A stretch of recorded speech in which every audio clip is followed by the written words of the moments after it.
primeiro reinado, continuação. Estávamos vendo, gente, na última aula, o projeto constitucional de 1823. Vamos lá. O Brasil tinha se tornado independente em 1822. Qual é a primeira coisa que um país precisa para ser independente? Criar uma constituição, um conjunto de leis e valores que passam a regulamentar essa sociedade. Todo país tem uma constituição, né? Agora, quem é que escreve a constituição, né? É um grupo de pessoas. E esse grupo de pessoas que vai elaborar essa Constituição não são representantes do povo, da população, do povão corintiano. Quem vai elaborar essa Constituição vai ser um pequeno e seleto grupo, a elite brasileira. A elite brasileira, que são os homens que auxiliaram, estiveram junto com o Dom Pedro I na época da independência. Né? São os caras, muitos deles, inclusive portugueses, que permaneceram no Brasil, né? E outros que já eram das elites políticas provinciais aqui no Brasil, que vão se reunir em torno dele. Bom, então em 23 vai ter a Assembleia Constituinte, tá? Então, a Assembleia é um grupo de pessoas que está discutindo quais serão as leis que vão passar a entrar em vigência no Brasil. E os grupos que estão nessa Assembleia são membros da oligarquia rural brasileira, ou seja, são os grandes fazendeiros, os grandes proprietários de terra e homens da elite econômica brasileira, tá? Então, estava problematizando, né, as características desse projeto constitucional. Em 23, a gente vai ter, por um lado, a manutenção de vários privilégios, tá? E uma Constituição bastante excludente, porque veja só, a gente apelidou ela de Constituição da Mandioca, que significa que poucos teriam direito a voto. O voto era, portanto, censitário, conforme a renda de cada um. Tá? Por outro lado, ela tinha algumas medidas mais liberais também, né? No sentido de ela ser anticolonial, né? Então ela defendia, o grupo brasileiro defendia a exclusão desses portugueses que ainda estavam no Brasil da administração pública. Eles queriam afastar a influência da antiga metrópole, né? Então eles queriam, nessa Assembleia, discutia-se muito a exclusão dos portugueses da administração. E ela também era anti-absolutista, no sentido de que ela dizia que o poder do rei, do imperador, ele tinha que ser dividido com o parlamento tem um poder maior, inclusive, sobre o imperador, ao estilo do que aconteceu com a Inglaterra na Revolução Inglesa, né? E muito influenciado por ideias tanto da Revolução Francesa quanto da independência dos Estados Unidos, tá? Então, em 23, a gente vai ter essa Assembleia, né? E a gente perguntou na última aula se ela entrou em vigência, chegou a entrar em vigência, né? Porque aqui é uma Assembleia ainda. E o fato é que ela entrou em vigência, mas ela durou pouquíssimo tempo, tá? Poucos meses, porque entre 23 e 24, Dom Pedro I vai ficar totalmente insatisfeito com os trabalhos da Assembleia. E ele vai ficar insatisfeito com os trabalhos da Assembleia porque ele nunca esteve acostumado, ele, né, seu pai, Dom João, e sua tradição toda, nunca esteve acostumada a exercer o poder junto com o parlamento, né? Sempre o que ficou em vigência em Portugal e na Europa, né, como um todo, foi o regime absolutista. Ainda que um regime absolutista que concedesse alguma liberdade, né, principalmente a partir da Revolução Inglesa, para o parlamento, Dom Pedro não estava acostumado com isso. E o grupo do parlamento era muito dividido entre um setor mais liberal, né, que queria reduzir ao máximo o poder do Dom Pedro, e um grupo mais conservador, que concedia mais poder ao Dom Pedro, né?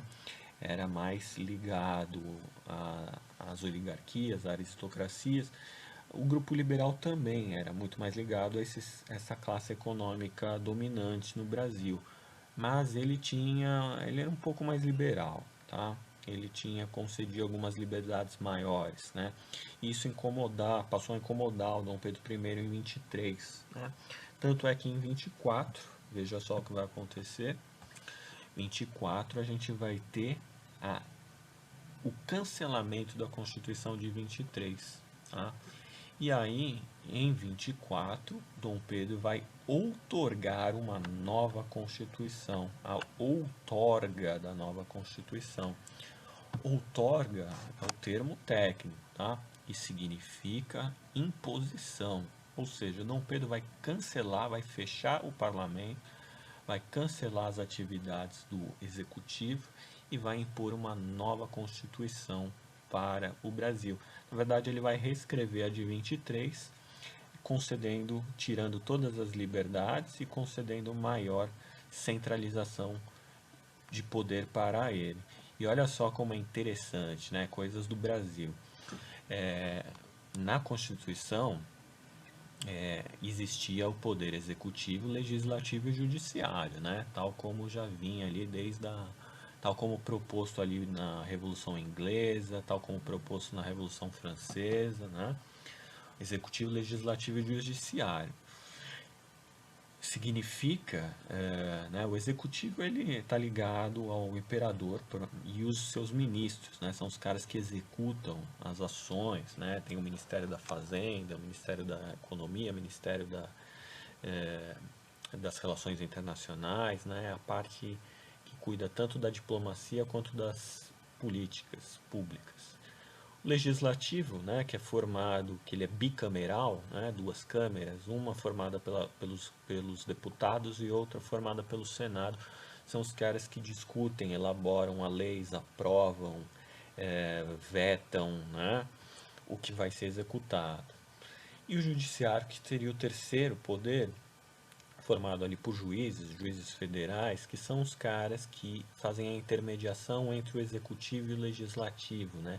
Eles verificam a validade das leis, se elas estão sendo bem aplicadas, se não está tendo abuso de poder, né? Então, essa é a estrutura clássica, três poderes. O Brasil, gente, o imperador Dom Pedro vai criar um quarto poder, chamado poder moderador. A gente vai ver um pouco melhor daqui a pouco, né? Mas esse poder moderador, ele simplesmente significa que o imperador tem o papel, tem esse recurso de interferir a qualquer momento, tanto no executivo, quanto no legislativo, quanto no judiciário, né? O que significa na prática que ele pode a qualquer momento cancelar, dissolver a Assembleia, dissolver o Parlamento, dissolver a Câmara dos Deputados, trocar juiz, trocar os ministros, qualquer momento, tá? Ou seja, na prática significa a volta do regime absolutista, monárquico, né? Como sempre. E é muito interessante perceber isso no Brasil, porque é uma exclusividade do Brasil, né? E o Brasil é o único país da América Latina que permanece como uma monarquia e cria um quarto poder, né? Enquanto todos os outros países se tornaram repúblicas, né? Mais parlamentares, com maior poder para o parlamento, né? Como os Estados Unidos, e aqui os países da América do Sul, né? Então o Brasil permaneceu quase que, né, voltou a ser um regime absolutista. E nessa Constituição outorgada em 24, ele ainda vai criar, o voto censitário já existia, mas ele vai criar gradações, né? Então, assim, se você ganha 100 mil réis, né, entre 100 e 200 mil réis, você só pode votar para paróquia, né? Ou seja, só pode votar para sua vila ali, né? Para o seu município, né? Pode votar para governador. Só se você ganhar 200 mil réis. Se ganhar 200 mil réis para cima, você já pode votar tanto na paróquia quanto na província, né? Que é o estado, né? Seria o governador do estado. E somente se você ganhar acima de 400 mil réis, você pode votar para deputado, né? Deputado é o cara que vai te representar lá no legislativo no Rio de Janeiro, né? E somente acima de 800 mil réis é que você vai poder votar para senador. além de deputado, né? Senador, que é o cara que também te representa no legislativo lá no Rio de Janeiro, mas numa instância superior à dos deputados, ou seja, na prática, somente uma pequena parcela ali de 5, 6% da população brasileira que podia votar, né, que tinha representação política. Então, no Brasil, gente, em outras partes também, né, poder político está intimamente associado a poder econômico, sempre, sempre. Essa é uma constante. Quem tem participação política é porque tem terra. Quem tem terra tem poder político. Os caras da elite são os caras da economia, são os caras da política, são os mesmos caras da economia, tá? Inclusive vão perpetuar seus poderes através de casamentos, né? Isso chega nas províncias locais, né? Se pegar o Rio Grande do Sul, Paraná, Bahia, né? Todos os estados, os governadores e os proprietários de terra, eles promovem casamento entre eles e vão criando o nome das famílias, etc, tá? Ok, gente? Então essa Constituição de 24 aí, e além disso, com essa Constituição de 24 aí, o Dom Pedro vai começar a colocar cada vez mais portugueses nos poderes executivos, tá? E isso vai assustar o grupo mais liberal, o grupo mais brasileiro ali, com medo da recolonização do Brasil, né? Eles começam a olhar para o Dom Pedro I com desconfiança. E olha só que é um esquema do poder moderador. Veja só que interessante, né? Você tem aqui, vamos começar por baixo aqui, né? No meio ali. O poder legislativo, essa divisão clássica, tá? Poder executivo, poder legislativo, poder judiciário. O poder legislativo, ele se separa em dois, tá? Ele é bicameral, duas câmeras, Senado e Câmara dos Deputados. Primeiro, a Câmara debate as leis aqui, né? Vou jogar um exemplo contemporâneo aqui, né? Legalização das drogas, por exemplo, né? Então, os deputados lá, tem 500 deputados lá discutindo, eu sou a favor, eu sou contra, eu sou a favor por isso, sou contra. Aí aprovou aqui, passa para o Senado. Aí o Senado já é um grupo mais seleto, né? Só quem ganha acima de 800 mil reais é que vota no Senado, hein? E aí o senador aqui discute, não, eu sou a favor, eu sou contra, sou a favor, sou contra. Aí passa, aprovou no Senado, passa para o Executivo. E o Executivo executa o que foi decidido aqui no Legislativo, tá? E o Judiciário verifica, é possível sim, essa lei está de acordo. Não, não é possível. O Executivo executa. Agora, isso aqui é o clássico, tá? Agora, na Constituição de 24, você tinha o poder moderador. Então, o poder moderador que era formado ali pelo Conselho de Estado. Tá? Esse Conselho de Estado é um conselho, é um grupo seleto que assessora o imperador, né? O poder moderador é formado pelo imperador, pelo próprio Dom Pedro, que aconselha o imperador. Então, assim, uma coisa foi aprovada aqui no Senado, o poder moderador pode falar, cancela tudo isso, não importa que foi votado por mais de 800 deputados, nem aprovado por mais de não sei quantos senadores, não importa que tem validade jurídica, eu não quero. Então, o poder moderador significa isso. Tá? Na prática, isso é o regime absolutista, né, aqui no Brasil. E é assim que funciona. Tá? Esse esquema é importante vocês lembrarem, porque ele ajuda a entender muita coisa do período. Tá? Vamos avançar? Olha só, como eu tinha falado para vocês do voto censitário, né? A gente pode dividir esse grupo de cidadãos brasileiros, né, em três. O primeiro são os passivos, ou seja, aqueles que não tinham renda suficiente para ter direitos políticos. A maior parte, a maioria, a grande imensa maioria da população. A população brasileira é formada por um grande número de escravos. Escravos não têm direitos políticos, né? E muitos pequenos trabalhadores também que não alcançavam renda suficiente nem para o voto paroquial, né? O segundo grupo são os ativos votantes, ou seja, aqueles que têm renda suficiente para votar. E os terceiros são os ativos, eleitores e elegíveis, né? Aqueles que têm renda para votar e também ser votado, ou seja, que podiam se candidatar a deputado, senador, enfim, né?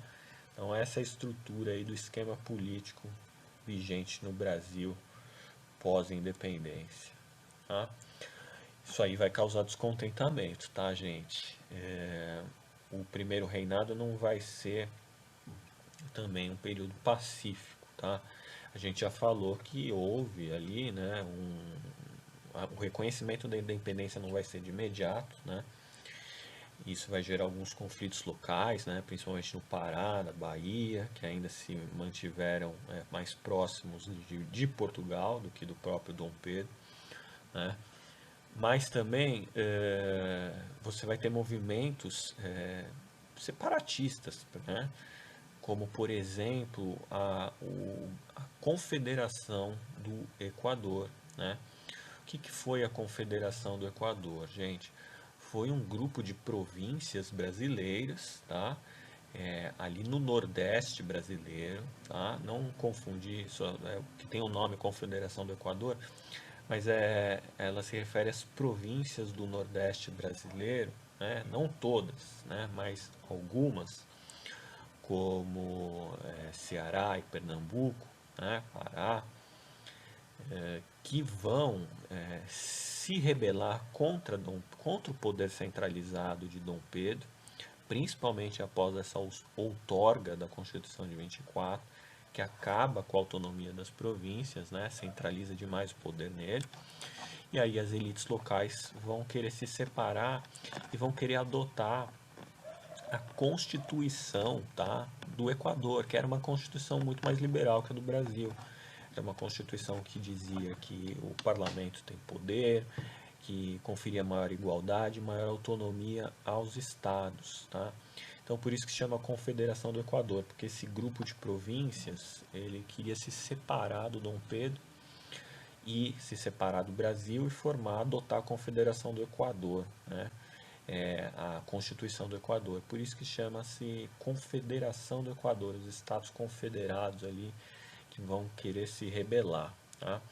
E um dos líderes dessa revolta, né, foi Cipriano Barata, né? Cipriano Barata, um homem, né, um pernambucano que já havia participado lá da Conjuração Baiana, da Revolução Pernambucana em 1817, que a gente não viu ainda, mas a gente vai fazer uma aula só com as revoluções e revoltas brasileiras, que aconteceu lá em pleno governo do Dom João VI, né? Satisfação com o governo do Dom João VI. E ele vai participar também, o Cipriano Barata vai participar da Confederação do Equador, tá? E ele é um liberal radical, e ele é um amante da Revolução Francesa, da independência dos Estados Unidos, dos iluministas, tá? E ele vem com propostas, olha só como são as propostas de um liberal radical. Ele vai defender a abolição da escravatura. Ele vai falar, ó, a Inglaterra está certa, tem que acabar com a escravidão no Brasil, isso já estava colocado desde lá do Dom João VI, tem que abolir imediatamente. Lá no Haiti já foi abolido, a escravatura está sendo abolida em várias partes do mundo, o Brasil está ficando para trás. Tem que abolir radicalmente a escravatura, né, para formar um país com mão de obra assalariada, um país que vai para frente, tá? Que desenvolva a economia de uma forma mais diversificada, né? Então, o Cipriano Barata vinha com essas ideias. E ele falou, o Dom Pedro I representa tudo que é de mais arcaico no Brasil, né? O cara criou um poder moderador, centralizando totalmente o poder ali, mantendo a escravidão, colocando os portugueses ali na administração pública, né?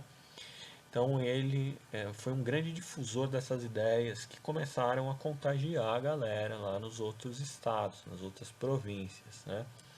E Cipriano Barata foi preso, né? Ficou preso, as forças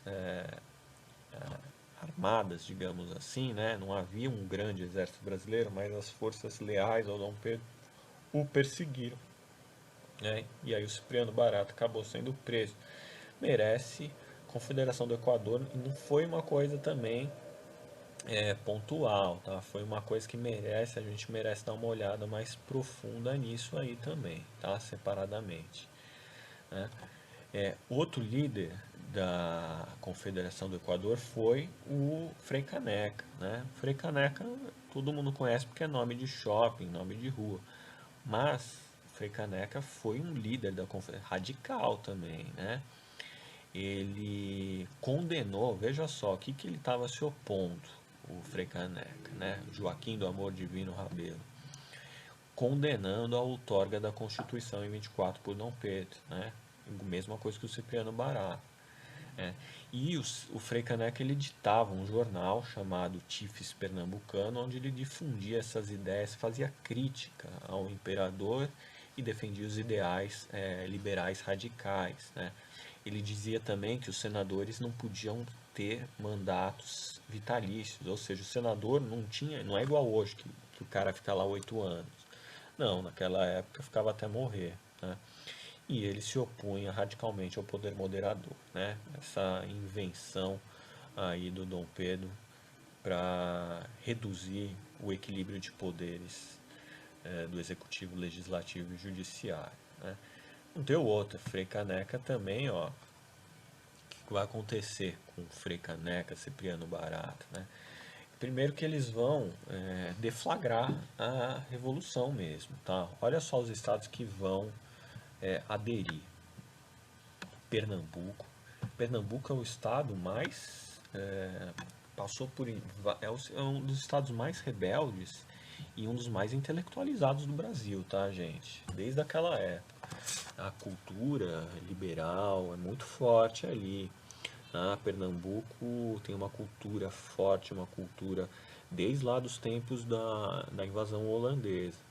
E Pernambuco nunca ficou satisfeita com o poder central no Rio de Janeiro, tanto na época do Dom João VI, quanto na época do Dom Pedro I, e na época do Dom Pedro II também não vai ficar satisfeita, vai estar sempre tentando se rebelar.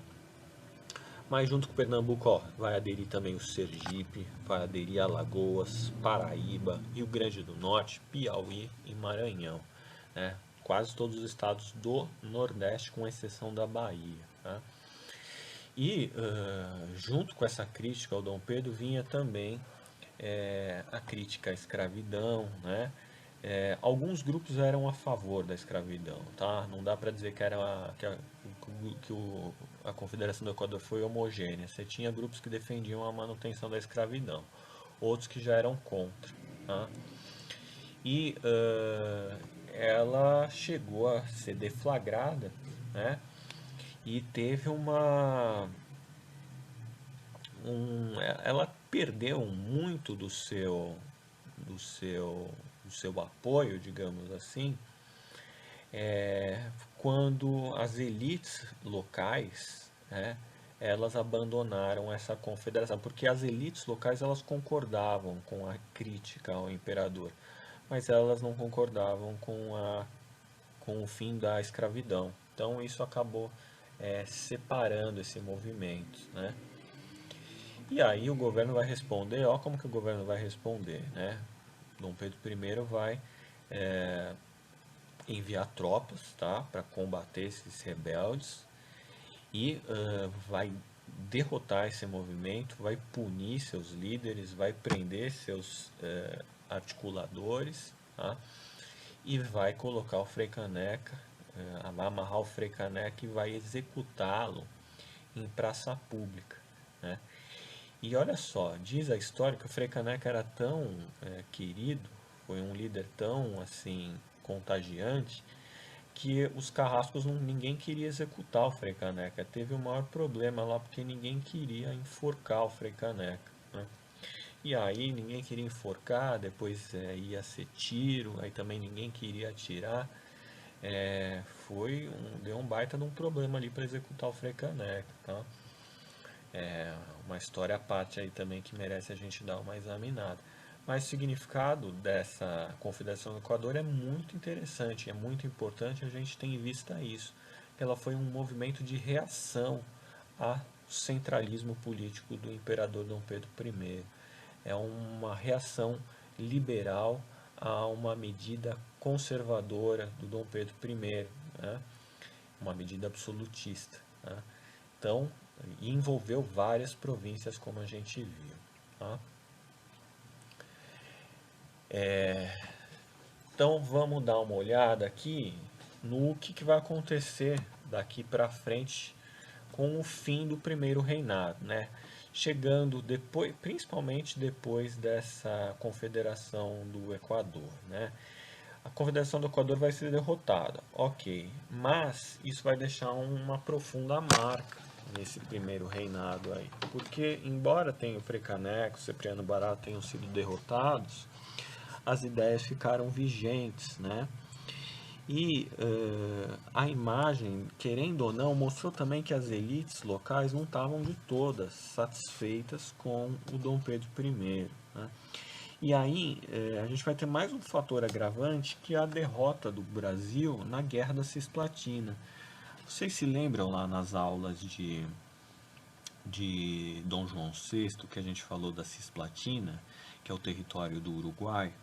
Vocês se lembram que, em retaliação ao Napoleão Bonaparte, o Dom João VI havia invadido a Cisplatina, que era um território que pertencia à Espanha, né? E a gente sabia que a Espanha estava unida à França durante a época napoleônica, né? Então o Dom João VI falou: então vou invadir aqui a Cisplatina, que é território espanhol, a Espanha é nosso inimigo, né? E ficou lá, né? Por muito tempo, né? O Uruguai, antes de ser Uruguai, né? Ele fazia parte do Brasil nesse período. E em 25 até 28 vai ter uma guerra de independência do Uruguai contra o domínio brasileiro, né? E o Uruguai vai se tornar independente, o Brasil vai perder a Cisplatina. E esse vai ser mais um episódio que vai desgastar mais uma vez a imagem do Dom Pedro I, né? Já tinha sido desgastada pela Confederação do Equador, agora está sendo desgastada pela Guerra da Cisplatina. O Uruguai se forma, é um país independente, e o Brasil perde essa fronteira ao sul do Brasil, tá? Derrota do Brasil e desgasta mais uma vez a imagem, tá? E o mais importante, além de tudo isso, vai ser o episódio da sucessão dinástica em Portugal, né? Olha só, em 26, né, voltando ao contexto português, o que estava acontecendo em Portugal? Em 1826, Dom João VI morre, né? Dom João VI morre e deixa o trono português para ser disputado entre seus filhos. Dom Pedro I, no Brasil, era filho de Dom João VI. Mas não era o único, você tinha também o Dom Miguel. Dom Miguel representava uma outra ala política lá em Portugal. E olha só que ironia, gente. O Dom Pedro I aqui, ele estava se mostrando muito mais conservador do que liberal, né? Ele estava se mostrando muito mais, digamos assim, absolutista, monárquico da velha tradição, do que propriamente um imperador liberal, né? E quando acontecer a disputa pela sucessão do trono português, Dom Pedro vai voltar seus olhos para Portugal, mas ele vai propor uma agenda liberal para Portugal, né? Ele vai se aproximar dos grupos liberais em Portugal. Isso é muito irônico, porque é uma contradição, né? Enquanto Dom Miguel representa a continuidade da velha tradição absolutista, com pouco poder para o parlamento, pouca liberdade de expressão lá em Portugal. Então, em Portugal, Dom Pedro representa o liberalismo, tanto é que ele é bem visto até hoje lá, né? E o Dom Miguel representa o atraso, digamos assim, né? Representa as ideias mais tradicionais. E aí, Dom Pedro vai começar a olhar muito para Portugal. O pessoal aqui no Brasil vai ficar desconfiado cada vez mais, a imagem dele já está desgastada. E, no final das contas, Dom Pedro resolve se mandar para Portugal, né? E aí, quando ele resolve se mandar para Portugal, ele vai deixar o Brasil, tá, praticamente sem governo, porque o filho dele, que vai ser o Pedro II, tinha apenas 5 anos de idade. E o Brasil vai entrar numa disputa política e social, tá? Veja só o que está acontecendo, né, no Brasil nesse momento. Crise econômica, desequilíbrio na balança comercial, né, aumento da dívida externa. Com quem que o Brasil tem dívida externa, gente? Com a Inglaterra, tá? Inglaterra, que desde lá do Tratado de Comércio e Navegação tinha privilégio no mercado brasileiro. A essas alturas, a dívida externa está aumentando. O Banco do Brasil fale em 1829. O custo de vida aumenta, né? O autoritarismo de Dom Pedro desagrada os liberais, desagrada as elites provincianas. O olhar do Dom Pedro para Portugal, né, e depois quando ele vai de fato para Portugal, coloca muito medo, um receio da recolonização do Brasil por parte de Portugal. Tá? Dom Pedro I se aproxima cada vez mais do partido português. Né? O jornalista Líbero Badaró, que era um liberal, um jornalista conhecido, ele vai ser assassinado. Então começa a ter suspeita que Dom Pedro estava envolvido no assassinato do Líbero Badaró e que, portanto, ele estava agindo como um tirano. Né? Em Minas Gerais você vai ter protestos contra Dom Pedro.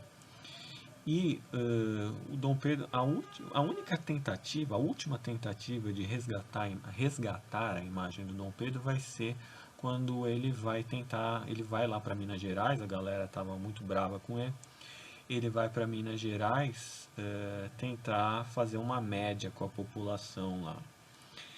E só que antes de chegar, o pessoal que é contra o Dom Pedro I, os grupos mais liberais, eles vão organizar um protesto contra a comitiva do Dom Pedro I, que estava cercado ali por portugueses e os grupos mais conservadores.